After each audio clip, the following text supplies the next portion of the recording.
আলহামদুলিল্লাহ একটি আরবি শব্দ। আলহামদুলিল্লাহ শব্দের দুটি অংশ রয়েছে। আলহামদুলিল্লাহ একটি প্রশংসা জ্ঞাপক শব্দ। আলহামদুলিল্লাহ বলে আল্লাহর শুকরিয়া আদায় করা হয়। প্রথম অংশ আলহামদু, যার অর্থ প্রশংসা, অর্থাৎ সকল ধরনের প্রশংসা। দ্বিতীয় অংশ লিল্লাহ, অর্থাৎ আল্লাহর জন্য। অর্থাৎ আলহামদুলিল্লাহ শব্দের অর্থ সকল ধরনের প্রশংসা শুধু আল্লাহর জন্য। আলহামদুলিল্লাহ কখন বলবো? আমরা অনেকেই জানি না কখন আলহামদুলিল্লাহ বলতে হয়।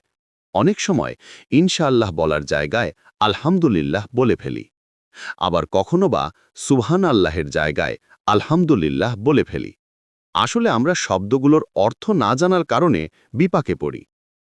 আলহামদুলিল্লাহ কখন বলতে হয় তা নিচে তুলে ধরা হলো।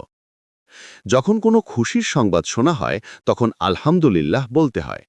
যখন কেউ আপনাকে বলে কেমন আছেন, তার জবাবে আলহামদুলিল্লাহ ভালো আছি বলতে হয়। হাঁচি দিলে আলহামদুলিল্লাহ বলতে হয়, কেননা হাঁচি আল্লাহর পক্ষ থেকে আসে।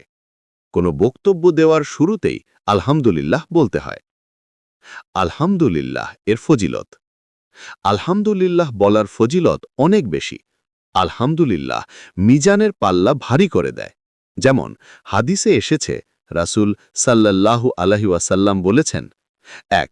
আলহামদুলিল্লাহ মিজানের পাল্লাকে ভারী করে দেয় এবং এটা সর্বোত্তম দোয়া। তিরমিজি। ২. রাসূলুল্লাহ সাল্লাল্লাহু আলাইহি ওয়াসাল্লাম বলেছেন, সুবহানাল্লাহ, আলহামদুলিল্লাহ, লা ইলাহা ইল্লাল্লাহ, আল্লাহু আকবার পাঠ করা যা কিছুর ওপর সূর্য উদিত হয়েছে সব কিছুর থেকে আমার নিকট অধিক প্রিয়। মুসলিম ২৬:৯৫। রাসূল সাল্লাল্লাহু আলাইহি ওয়াসাল্লাম যখন কষ্টের মধ্যে থাকতেন তখন আলহামদুলিল্লাহ আলা কুল্লি হাল বলতেন।